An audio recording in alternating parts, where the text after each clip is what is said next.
Hi, so today we'll be going over Unit 1 functions, the terms of the IGCSE Cambridge textbook.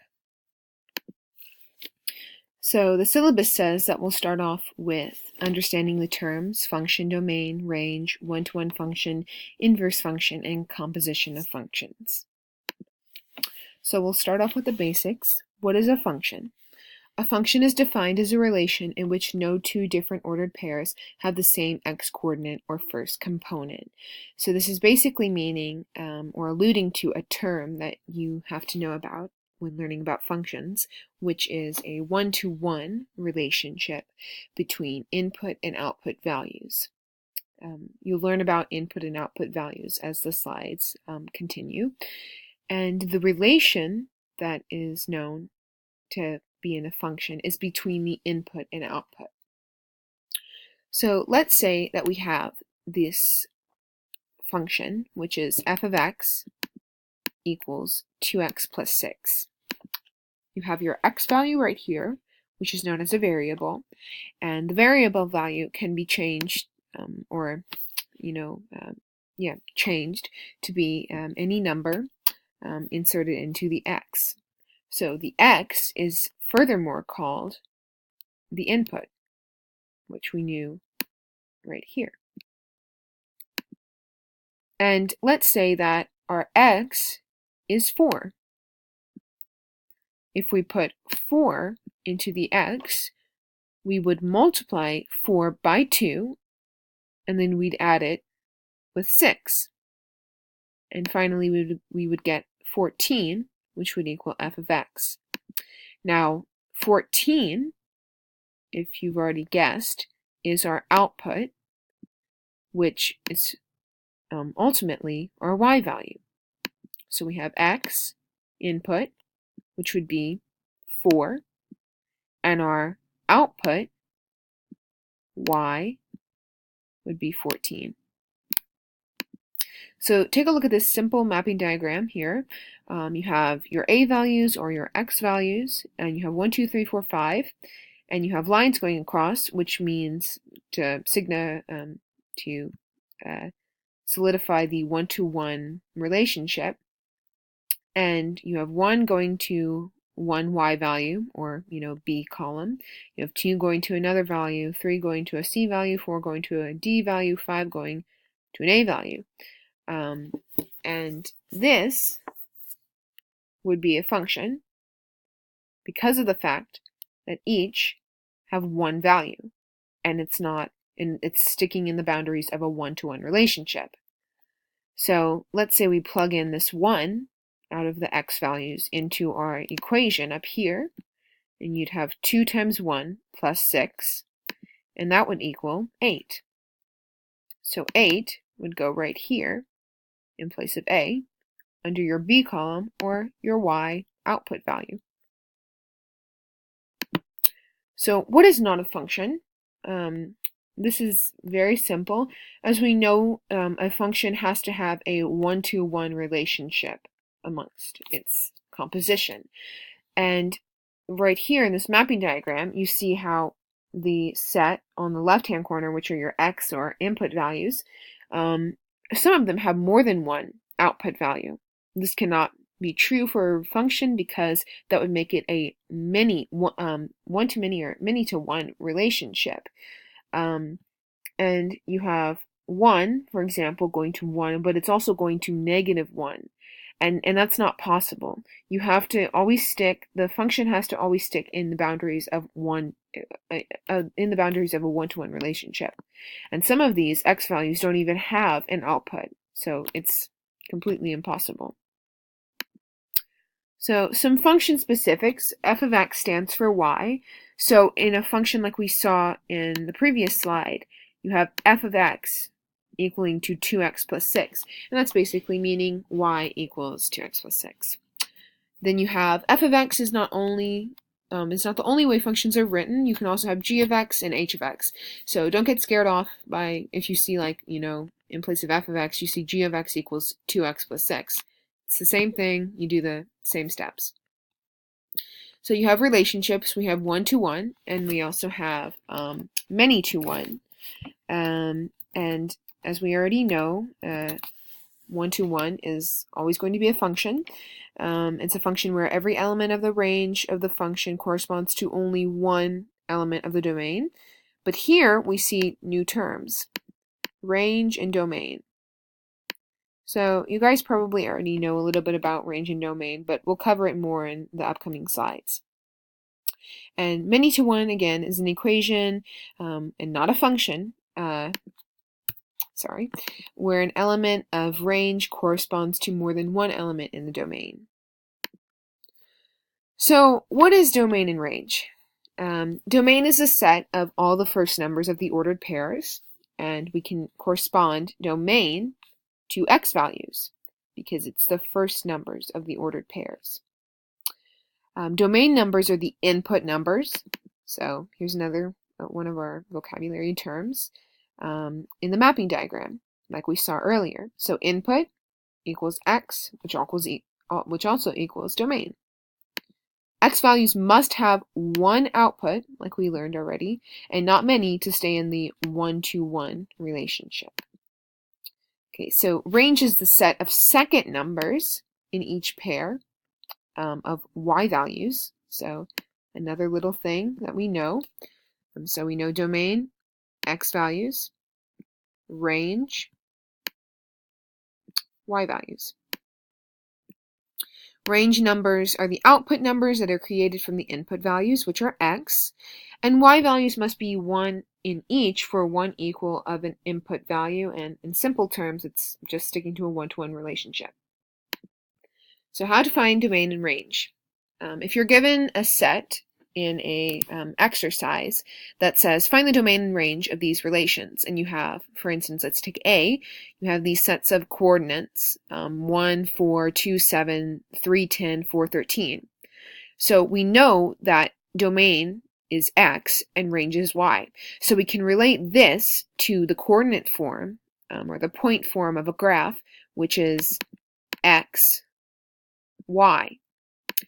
And because we know, again, that domain is the input, or the x, and range is the output, or the y, we can tell from this set that, for instance, our domain numbers would be 1, 2, 3, 4, because they are the x values, and our range values would be 4, 7, 10, and 13.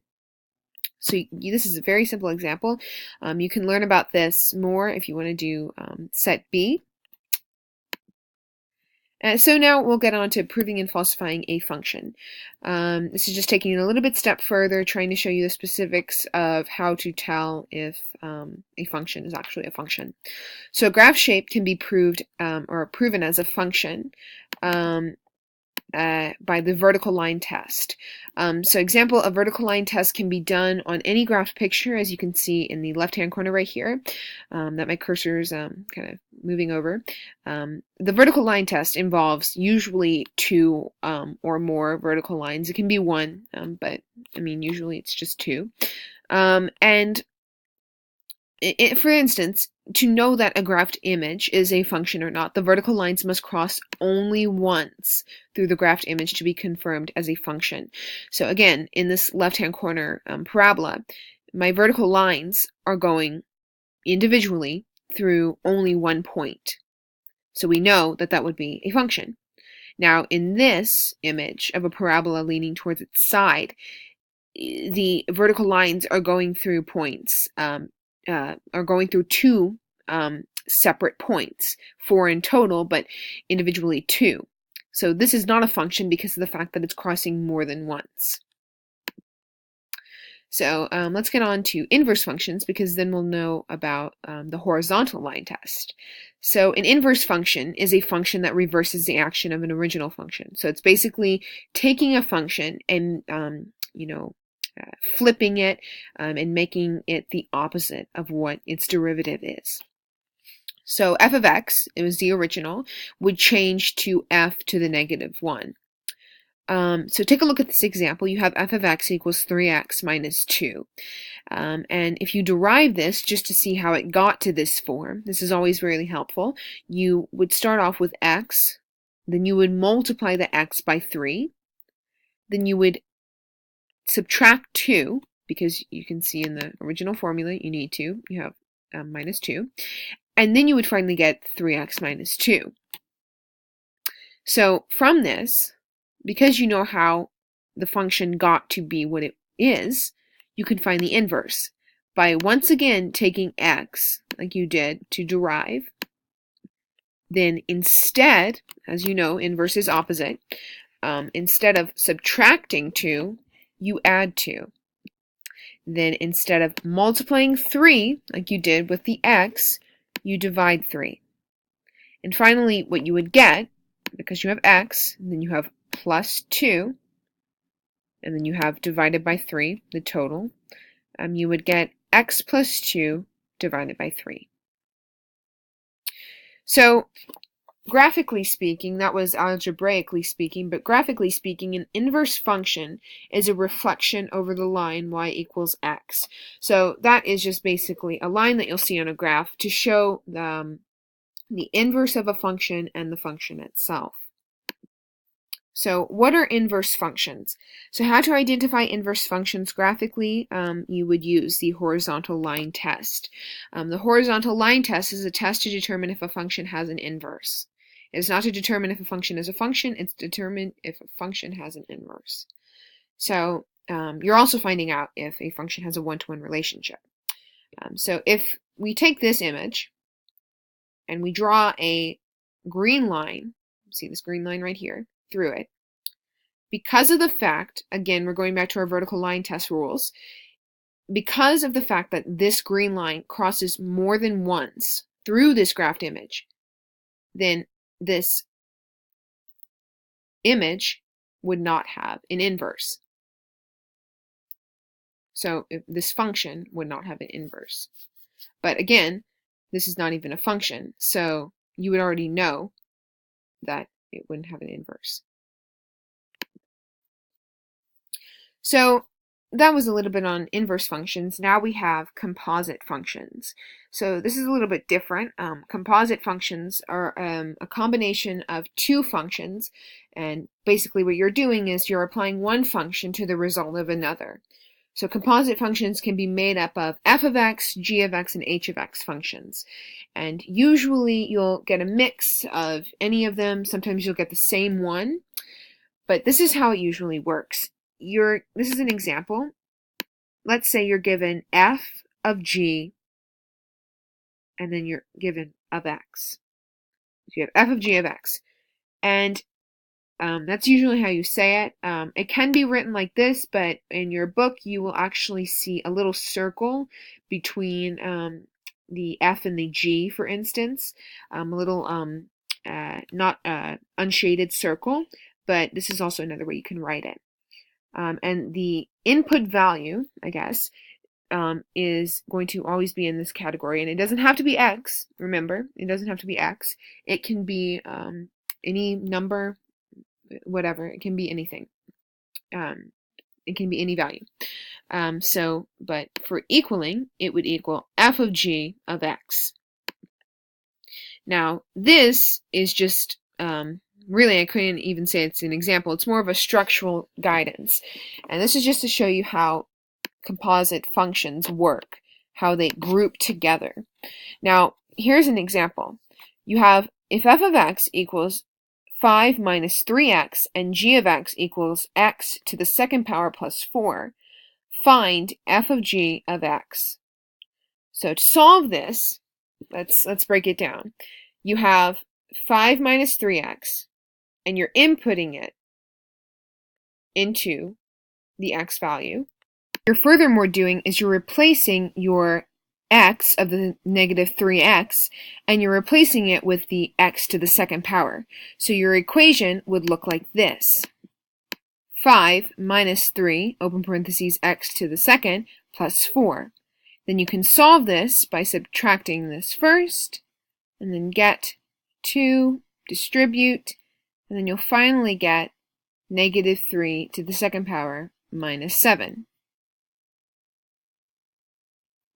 So again, composite functions are just putting one of the function equations, like f of x, into the other, and then you're substituting